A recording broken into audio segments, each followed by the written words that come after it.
नमस्ते बच्चों। आज मैं आपको कक्षा 9वीं प्रथम भाषा हिंदी पाठ दो बैलों की कथा पढ़ाने जा रही हूँ। इसके लेखक मुंशी प्रेमचंद हैं। इस मेरे पिछले वीडियो में मैंने इनका परिचय समझाया है। आज हम इसके बारे में इस पाठ के बारे में पढ़ेंगे। बैल यहाँ पर दो बैलों की कथा मतलब उनकी कहानी समझाने जा रही हूँ। ये देखिए, यहाँ पर दो बैल हैं और ये जो है ना, इसे नांद कहते हैं। नांद जो हमारे आगे कहानी में आएगा। इस कहानी के मुख्य पात्र कौन है? मुख्य पात्र तो यह बैल ही है और इसके मालिक का नाम है झूरी काछी। पहला तो ये दो बैल ही हैं, एक हीरा एक मोती, दूसरा जो है ना इसके मालिक झूरी काछी, उसकी पत्नी मालकिन कहा गया है। और झूरी काछी के पत्नी का भाई यानी झूरी काछी का साला, उसका नाम है गया। गया के घर में ये एक छोटी सी लड़की है जो बैलों को बहुत प्यार करती हैं। आगे कहानी में हम पढ़ेंगे इसके बारे में भी। देखिए, दो रोटी लेके आती हैं। तो यहाँ पर ये इनका घर है, ये रस्सी है, ये पगहा है, ये नांद है और ये दो बैल है। तो इतने मुख्य पात्र हैं। पहला हीरा मोती दो बैल, फिर से बता रही हूँ। दूसरा झूरी काछी उसका मालिक, मालकिन और मालकिन झूरी काछी के पत्नी का भाई गया, उसके बेटी ये है छोटी बच्ची जो बैलों को बहुत प्यार करती हैं। तो इतने जो है, फिर आगे जो है ना दड़ियल है, खेत है। तो दड़ियल भी इस कहानी का मुख्य पात्र है। अब हम इस कहानी के बारे में जानेंगे। यहाँ पे आप देखेंगे कि क्या कह रहे हैं, जानवरों में गधा सबसे बुद्धिहीन है। बुद्धिहीन मतलब जिसकी बुद्धि नहीं है, बुद्धि नहीं होती है, मूर्ख, उसे कहा जाता है, किसे? गधे को कहा जाता है। और उसमें बहुत ही सहने की शक्ति होती है। सहिष्णुता मतलब सहने की शक्ति होना। वो बहुत ही इतना सीधा रहता है कि उसे बेवकूफ़ भी कहा जाता है। तो यहाँ पे पहले गधे के बारे में कहा गया है। तो देखिए यहाँ पे और क्या इम्पोर्टेंट दिया है। गधे को कभी क्रोध करते नहीं सुना, चाहे गरीब को मारो जितना मारो, चाहे जैसी खराबी सड़ी हुई घास सामने डाल दो, चुपचाप खाता, कभी कुछ नहीं कहता है। तो अब यहाँ पर जो ना मुख्य हमें क्या करना है कि जो है ना हीरा और मोती के बारे में हम जाएंगे। यहाँ पे जो ना प्रेमचंद की कहानियों में आपको मुहावरे भी मिलेंगे। यहाँ पे देखिए, ईंट का जवाब पत्थर से देना, जैसे को तैसा, ये भी एक मुहावरा है। सभ्य मतलब कल्चर, वेल कल्चर। गण्य मतलब सम्मानित। अब यहाँ पे देखिए, लेकिन अब बैल कौन है? गधे के बारे में तो पता है कि वो बुद्धिहीन प्राणी है, उसे कितना भी काम करवा लो। यहाँ पे देखिए, गधे का एक छोटा भाई और भी, वो कौन है? वो है बैल। अब बैल की तुलना किससे की गई है? गधे के छोटे भाई से की है। तो गधा बहुत सीधा है और बैल जो है ना उसका छोटा भाई है। जिस अर्थ में हम गधे का प्रयोग करते हैं उसी से मिलते जुलते अर्थ में बछिया के ताऊ। बैल का दूसरा नाम क्या है? बछिया के ताऊ। बैल बड़ा भाई हुआ, गधा बड़ा भाई हुआ और उसका छोटा भाई बैल, और बैल का दूसरा नाम है बछिया के ताऊ। शायद यहाँ पे देखिए, कुछ लोग बैल को शायद बेवकूफों में सर्वश्रेष्ठ में सबसे ऊंचा महान, बेवकूफों में सबसे महान कह सकते हैं उसे। मगर हमारा विचार ऐसा नहीं है। बैल कभी कभी मारता भी है। गधा मारता नहीं है, लेकिन बैल कभी कभी मारता भी है। और कभी कभी अड़ियल बैल भी देखने में आते हैं। और कई रीतियों में ये अपना असंतोष, अगर बैल खुश नहीं है तो अपना जो ना असंतोष यहाँ पे देखिए, ये क्या है? उपसर्ग लगा हुआ है। संतोष मतलब सेटिस्फाई, असंतोष में सेटिस्फाई नहीं रहता है, उसे कहते प्रकट कर देता है। अतः हमें गधे से नीचे स्थान कौन है? बैल है। अब यहाँ पे हमारा कहानी शुरू हो रहा है। झूरी काछी के दो बैलों के नाम थे हीरा और मोती, और दोनों की जाति कौन से है? पछाई जाति। दोनों काम करने में जो है बहुत ही माहिर थे और बहुत दिनों के साथ रहते रहते दोनों में भाईचारा हो गया। दोनों बैल एक साथ ही रहते थे, तो दोनों एक साथ खाना पीना उठना बैठना सब एक साथ होता था। तो उन दोनों में दोस्ती हो गई थी। मूक, मूक मतलब जो है ना जिसे गूंगा, गूंगे वाली भाषा। मूक मतलब खामोश, भाषा में जानवर कभी बोलते हैं नहीं बोलते हैं, वो आँखों से अपने हाव भाव से बात करते हैं। तो ये दोनों बैलों में भी अधिक दोस्ती हो गई थी और दोनों एक दूसरे से जो है ना उनके हाव भाव उनकी आँखों से बात कर लेते थे। गुप्त गुप्त मतलब छुपा हुआ, रहस्य रहस्य या छुपा हुआ शक्ति थी और जीवों में श्रेष्ठता यानी उच्चतम का दावा करती है। ये मनुष्य इससे वंचित है, मनुष्य को इतनी बातें नहीं आती हैं। वंचित मतलब दूर रहना। ये दोनों बैल क्या करते थे, दोनों एक दूसरे को चाट कर अपनी दोस्ती कैसे, मनुष्य तो गोदी में उठा लेते हैं बच्चों को या एक दूसरे से हाथ मिलाकर गले मिलकर बातें कर लेते हैं, लेकिन ये जानवर कैसे करते हैं, एक दूसरे को चाट कर सूंघकर कर लेते हैं। तो दोनों में जो है ना बहुत घनिष्ठता मतलब बहुत गहरी दोस्ती हो गई थी और धौल धपा एक दूसरे को आगे पीछे ढकेलते रहते थे। और यहाँ पर यही उनकी चेष्टा चेष्टा मतलब कोशिश है।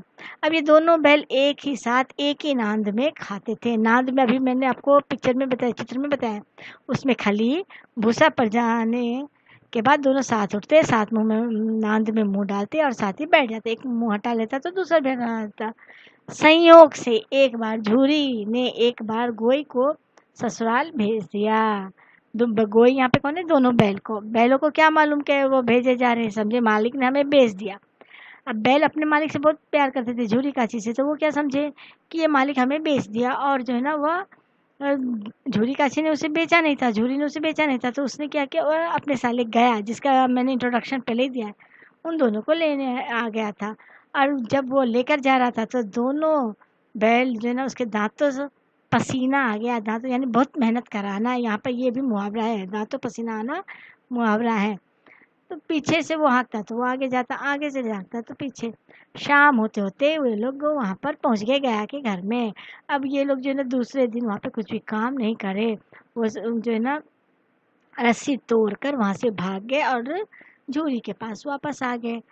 अब यहाँ पर जो है ना उस झूरिस को देखकर बहुत खुश आ गया, लेकिन आंखों में उसके क्या था, बैलों के विद्रोह बगावत करने का था, लेकिन प्यार भी झलक रहा था। झूरी अपने बैलों को देखकर खुश हो गया, गदगद हो गया, ये भी क्या मुहावरा है, खुश हो गया और उस बैलों को गले लगाकर उसको जो है ना चूमने लगा। यह दृश्य दृश्य मतलब नज़ारा मनोहर बहुत ही मन भावना था, सभी को बहुत खुश कर गया ये दृश्य। जब जो है ना बैल अपने मालिक झूरी खांसी से मिलते हैं, गले मिलते हैं, गांव के पूरे लड़के जमा होकर उनका स्वागत करते हैं, अभिनंदन पत्र देना चाहिए, मतलब स्वागत का उन्हें इनविटेशन देना चाहिए। कोई जो है उस बैल के लिए अलग अलग चीज़ें लिखे, गुड़ रोटी इस तरह से, लेकिन मालकिन बिल्कुल भी खुश न थी। वो मालकिन जो ना वो बैलों को नमक हराम कहती हैं, गालियाँ देती हैं और उसे खाने को कुछ भी नहीं देती, सिर्फ भूसा ही देती है। भूसा में चोकर मिलाकर दिया जाता था, बैलों को खाने में अच्छा लगता है, लेकिन मालकिन ने ऐसा कुछ भी नहीं किया। और झूरी काछी जो है ना दे भी नहीं सकता क्योंकि मालकिन की चल रही थी। दूसरे दिन झूरी का साला फिर से आया और इस बार उसने क्या किया, बहुत मोटा रस्सी भी लाया और उसे जो ना गाड़ी में जोत दिया। अब ये दो बैल भी कम नहीं थे, उसने क्या किए कि उस रास्ते पर चलने के लिए को एक बैल नीचे उतरना चाहा कि जिससे बैलगाड़ी नीचे गिर जाए, लेकिन जो है ना उसका गया भी कमज़ोर ना था और वह जो है ना उसे लेकर जाने लगा। एक बार देखिए, निर्दयी जिसके दिल में दया नहीं होती, जब निर्दयी हीरा की नाक पर खूब डंडे जमाए तो मोती को गुस्सा काबू से बाहर हो गया और दोनों भी हाल लेकर आगे भागते थे। किसी भी तरह ये दोनों भी जो ना उस गया के यहाँ पहुँचते हैं।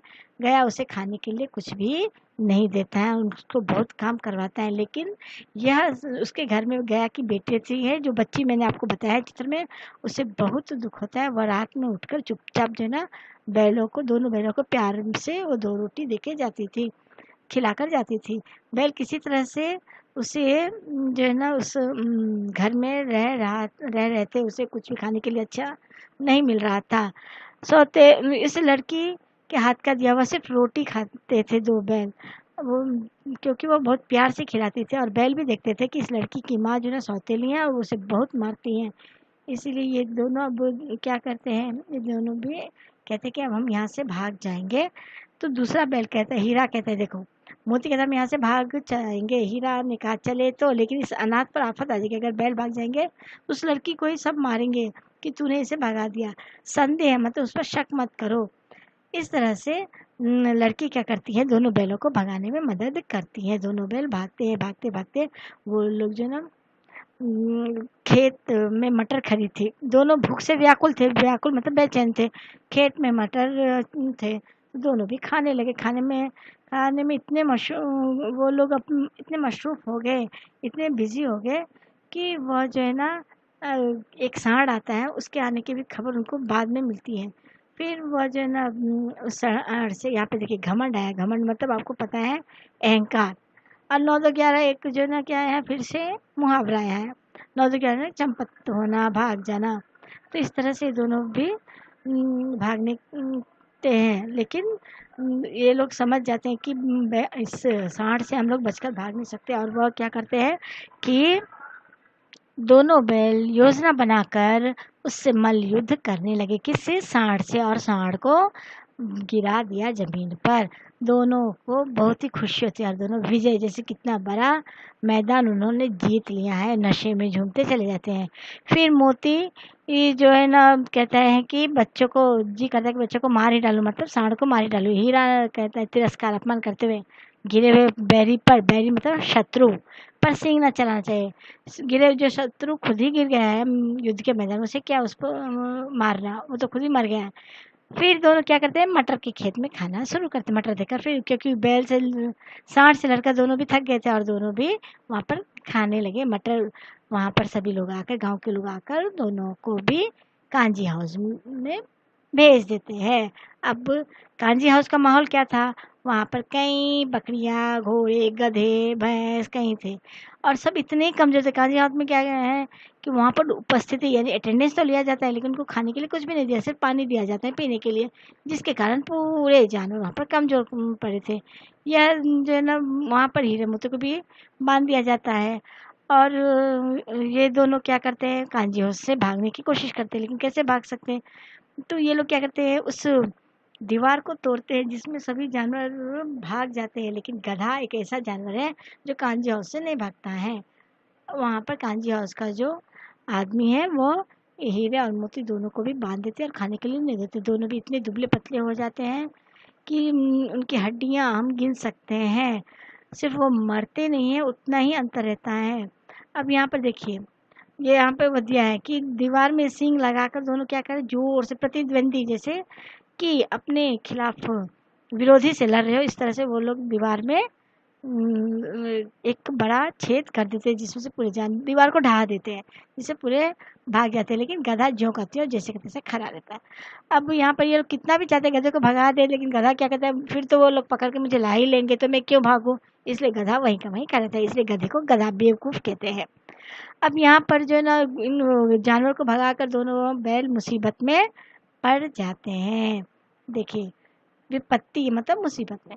अब कांजी हाउस वाले उनको खाना कुछ भी नहीं देते और भी इन पर करीब पहरेदारी बिठा दिया जाता है। और खाने का तृण, तृण मतलब चारा के एक तिनका भी उनको नहीं दिया जाता है। दोनों इतने दुर्बल लोग कि उठा नहीं जाता था। ठठिया मतलब अभी मैं बताई हूँ कि उनकी हड्डियाँ निकल आती हैं। एक दिन कांजी हाउस वाले जो है ना इनको बेचने की ठानते हैं। तो एक दड़ियल आदमी जिसकी आंखें लाल और मुद्रा मुद्रा तो चेहरा अत्यंत कठोर था, दिखने में वो बहुत ही क्रूएल था, दुष्ट लग रहा था। और दोनों मित्रों मतलब दोनों जानवरों के पीठ में पीछे उंगलियां घोप घोप कर देख रहा था कि क्या इसको क्या ये बैलों की कितनी कीमत होगी। और दोनों भी बैल एक दूसरे से भीत मतलब भीगे हुए नेत्रों से देखा, सिर झुका लिया। हीरा कहता है कि गया के घर से इससे अच्छा तो, इस कांजी हाउस से अच्छा तो गया का घर था, नाहक मतलब बेकार ही हम वहाँ से भागे। और ये लोग दोनों उस दड़ियल के साथ पीछे पीछे निकल पड़ते हैं। रास्ते में वो देखते हैं कि बहुत से जानवर हैं जो इनकी ओर नहीं देख रहे हैं। वो अब मजे से खेत में बैठकर पागुर मतलब अपना खाना जो है चबा रहे हैं। दोनों भी ऐसा आगे चलते चलते देखते हैं कि ये रास्ता तो जो है ना जाना पहचाना लग रहा है। प्रतिक्षण मतलब हर पल उनकी चाल जो है तेज होने लगी, क्योंकि ये रास्ता उनको जाना पहचाना लगा और वह समझ गया, अरे ये तो हमारा ही गांव है। मतलब झूरी काछी का वो झूरी काछी को अपना मालिक समझते थे और वह जो है ना समझ गए कि हमारा ही गांव है, हमारे गांव के रास्ते हैं, हम गांव के नज़दीक आ गए। अब दोनों बैलों में बहुत तेज़ी आ जाती है और वो भागते भागते झूरी काची के पास आ जाते हैं। इधर पीछे पीछे दोनों बैल जो है ना, देखिए उन्मत्त होकर, मतलब वो खुशी से पागल होकर बछड़ों की भांति कुलेल मतलब आवाज़ करते हुए घर की तरफ भाग जाते हैं। और झूरी द्वार पर मतलब दरवाजे पर बैठा धूप खा रहा था। तभी दोनों बैल आकर उसके सामने खड़े रहते, दोनों के हाथ चाटने लगते हैं। झूरी काची बहुत खुश हो जाते हैं। तभी लाता दरियल कहता है कि ये बैल मेरे हैं, मैंने इसे मवेशी खाने से नीलाम करके आया हूँ। इस पर झूरी काची कहता है कि अगर तुम्हारा है तो ले जाओ। लेकिन जो ना बैल उनके साथ दरियल के साथ जाने के लिए बिल्कुल भी तैयार नहीं था। और जो है ना, ये क्या करता है, मोती उसको खदेड़ देता है गांव से बाहर और वापस आ जाता है। हीरा को डर भी होता है कि कहीं वो उसे मार न डाले, लेकिन मोती ऐसा नहीं करता है। दोनों जो है ना अपने मालिक के पास वापस आ जाते हैं, खुशी खुशी दोनों जो है ना यहाँ रहते हैं। और थोड़ी देर में मालकिन देखती है कि दोनों बैल आ गए हैं, तो दोनों को खाली, अब की बार भूसा खली के साथ भूसा चोकर सभी कुछ लेकर आती है। दोनों को प्यार से मालकिन सहलाती हैं, क्योंकि मालकिन को भी समझ में आ जाता है कि बैल कितने अच्छे हैं। सारे गांव में उत्साह मतलब उत्सव सा मालूम होता है। मालकिन दोनों के माथों को चूमती हैं। इससे पहले मालकिन उनको डांटती है, नमक हराम कहती है, लेकिन अब की बार वो उसे उसकी माथा चूमती हैं। तो आशा करती हूँ कि आपको ये पार्ट फिर बहुत मज़ेदार लगी होगी। आप इसके जो है ना प्रश्नोत्तर मैं अगले वीडियो में बताऊंगी। इस तरह से आप जो है ना अपने दोस्तों को भी ये लाइक, सब्सक्राइब और शेयर करना ना भूलिए। धन्यवाद।